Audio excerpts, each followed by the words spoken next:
First was the SI unit, which was joule. SI unit, which was joule. Joule is equivalent to 1 Newton into meter.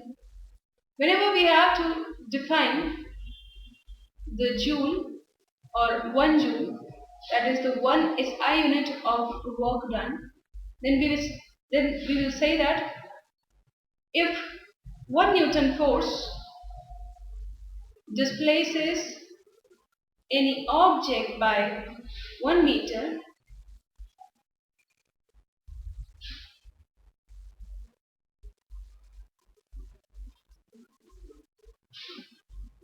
then the work done on the object is said to be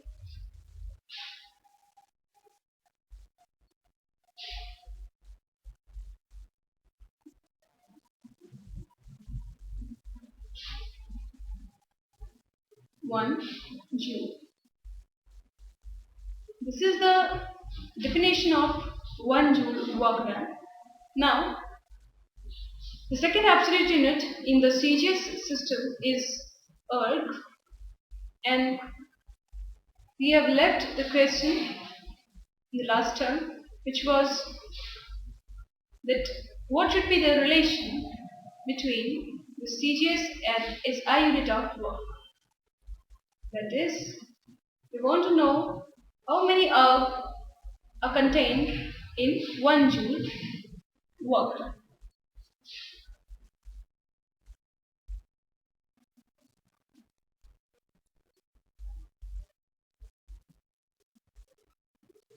So, for the solution we have, as 1 joule is equivalent to 1 Newton into meter, and as 1 Newton is equivalent to 10 to the power 5 dyne.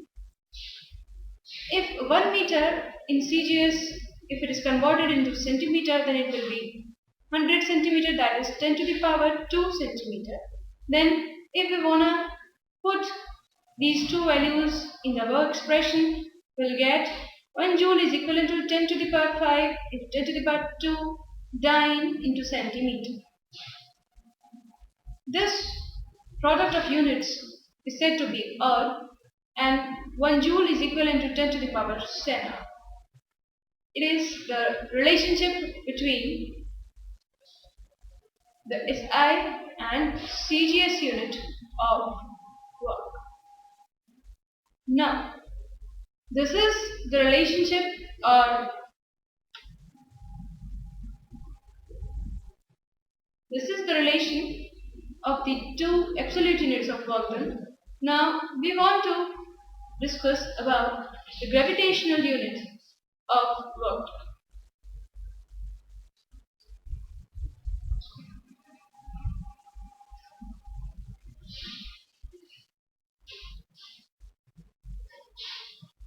First is kg weight into meter, as 1 kg weight is the weight of any object which is having 1 kg mass. So all we know that it is equivalent to 9.8 Newton. How? Let's see. If the force is equivalent to m into g, that is mass into acceleration due to gravity due to earth, and it is said to be weight of the object. So when we say the mass is equivalent to 1 kilogram and g on the surface is having an average value of 9.8 meter per second square, then we say that the weight of any 1 kg mass object will be equivalent to 1 into 9.8 Newton. So 1 kg weight is equivalent to 9.8 Newton. So here is the relation between kilogram weight and SI unit of force. So if we have the 1 kg weight into is equivalent to 9.8 Newton, then 1 meter is the displacement, and that's why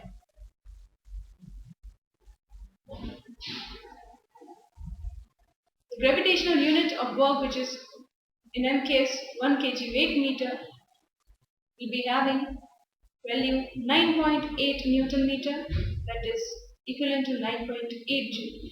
CGS, we are going to study the gravitational unit of work done. It is 1 gram weight into centimeter, and if we want to know that 1 gram weight is equivalent to how much dynes, you can see here that the weight is defined as mass into acceleration to gravity of 90 dyne. If we put the value here, then this much amount of gravitational work will be equivalent to 980 dyne into centimeter,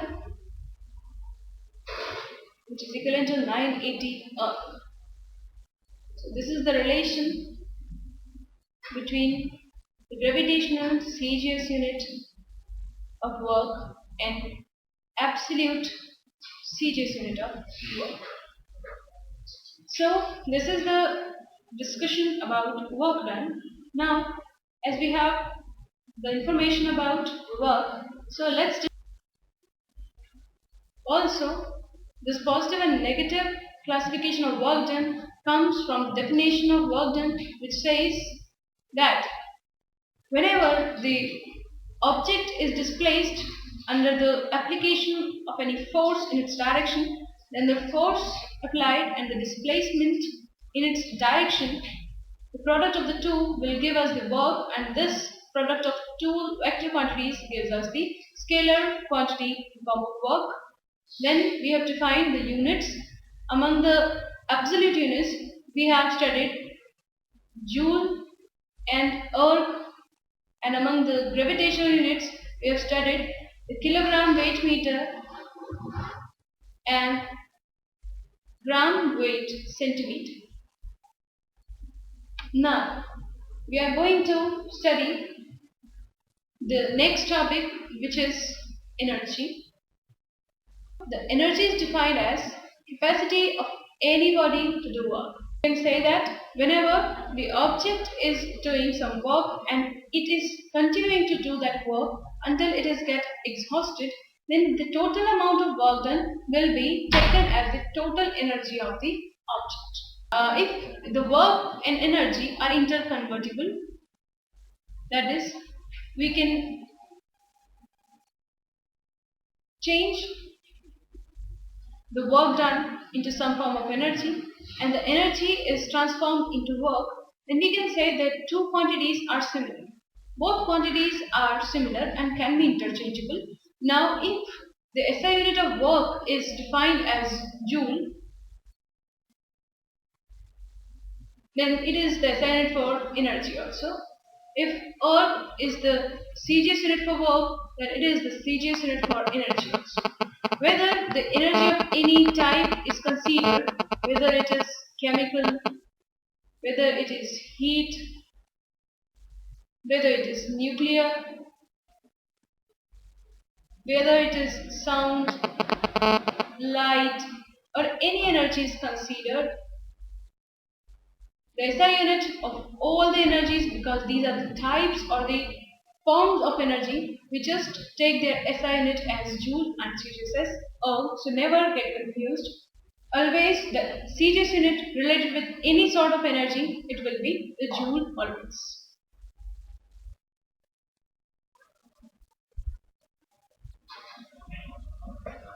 Now, first is kilowatt hour. The unit for energy, then definitely it should be equivalent to some value in joule also. So we want to find out that how many joules are there in 1 kilowatt hour. Kilo is the mathematical prefix, which means it is 1000, 10 to the power 3. Watt is the SI unit of power, which gives us the rate of work done. That's it. That's why it is defined as joule per second. R is the time interval, and it is equivalent to 3600 seconds. So whenever we take the kilowatt hour, we find out that it is equivalent to 10 to the power 3 into 3600 joule per second into second.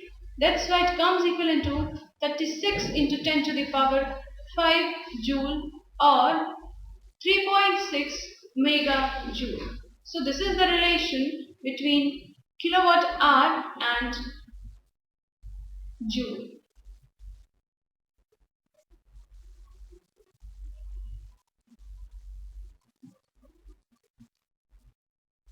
There is one more unit, which is the electron volt.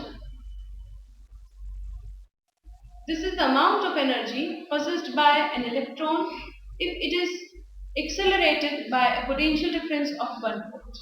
As electric work done is defined as the product of charge and the potential difference through which it is moved or accelerated, so the work done on an electron, that is the charge is equivalent to 1 electronic charge and is equivalent to 1.6 into 10 to the power minus 19 coulomb if the charge considered is equivalent to an electronic charge and the voltage and the potential difference between the 2 points between which it is moved, it is equivalent to 1 volt. Then we say that the work done in this process will be equivalent to 1.6 into 10 to the power minus 19 coulomb into volt.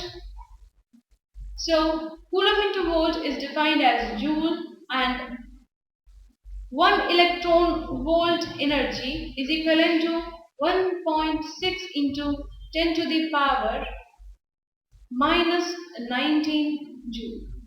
This is the relationship in an electron volt energy and the SI unit of energy. This unit is very important when we deal with the chemistry equations. In that chemistry or nuclear physics or nuclear chemistry, the energies are measured in electron volts.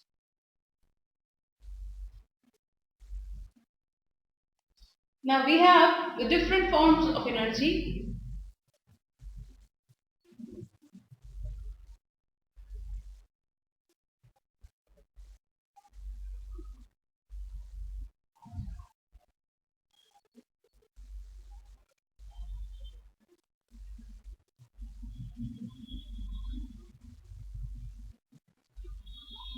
Let's see. The first one is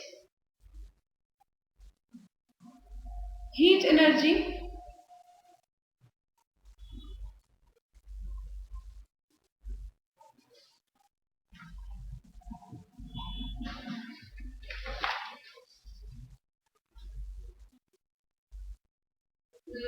When we burn coal or wood or gas or basically heat energy is evolved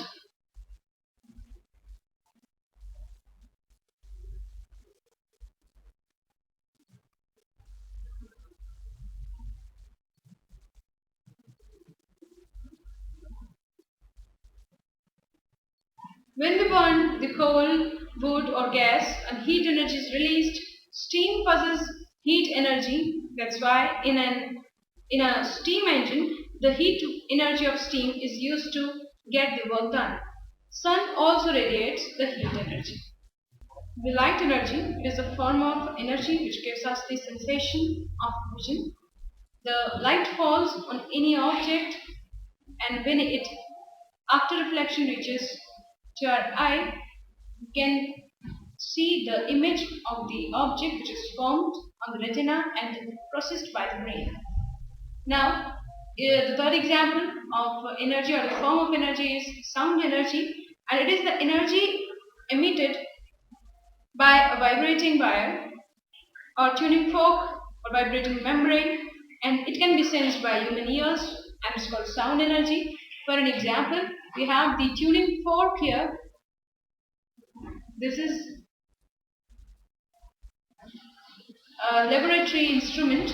By the vibration of the tuning forks, we just produce the vibration which is heard by us, and as the sound wave is a longitudinal wave, in the air column the compression and rarefactions are produced, and that's why we are able to hear that vibration. Sound is also a form of energy.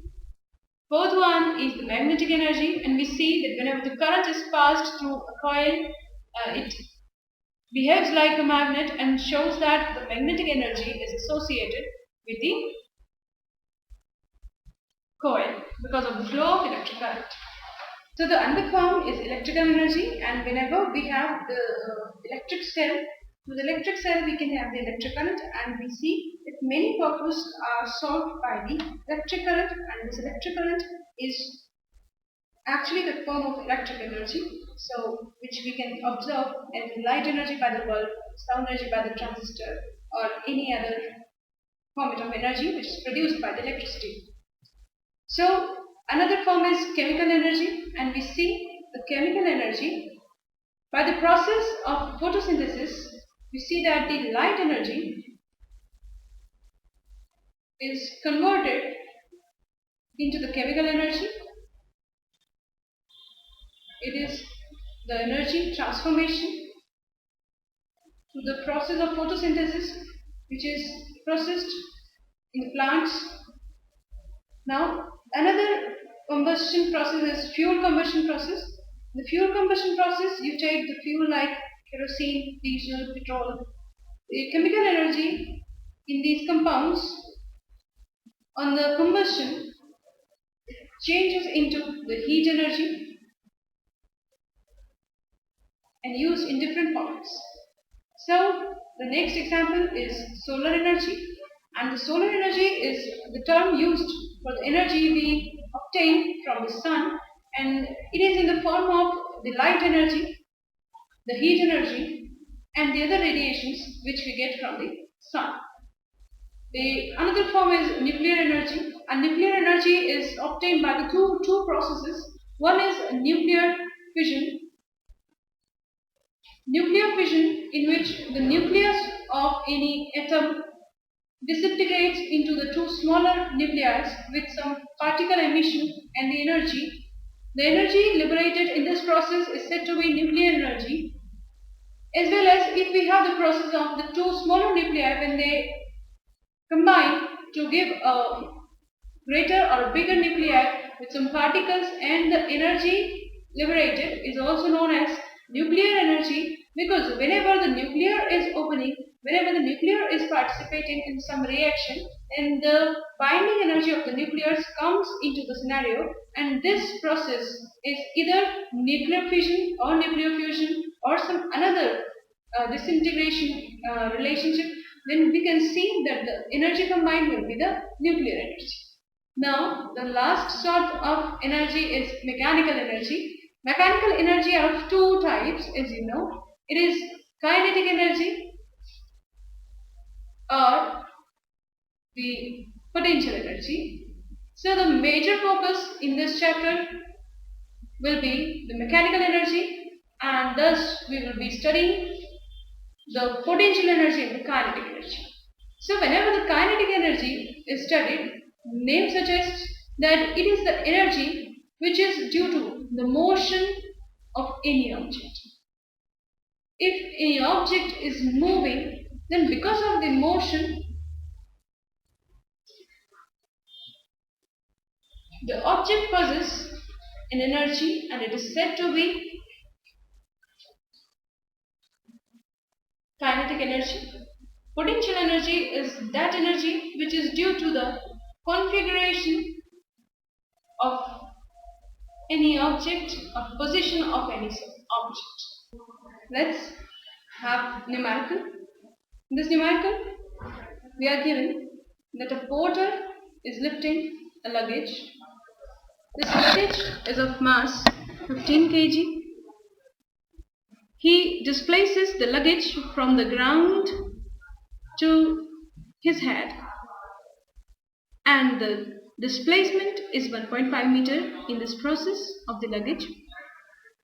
Now you have to calculate the work done by the porter on the luggage.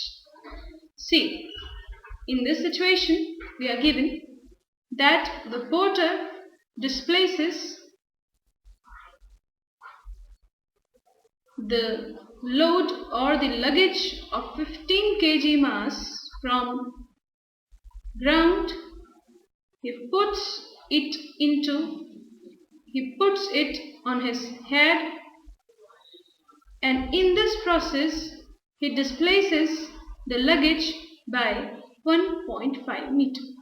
Now here the force which is included, or the force which is applied by the porter on the luggage is against the force of gravity. So it is equivalent to m into g, as mass is given 15 kg and the acceleration due to gravity, if it is taken 10 meter per second square, the displacement in this case we can say it is 1.5 meter. Now the work done is the force is applied in the direction of the upliftment of the luggage, so it is F into S, because the force and the displacement both are in the same direction. Force is 15 into 10 kg meter per second square, that is Newton, and displacement is 1.5 meter. So the force is displacing the object by 1.5 meter and the work done is equivalent to 225 joule in this process. So this is the calculation for the work done by the porter on luggage.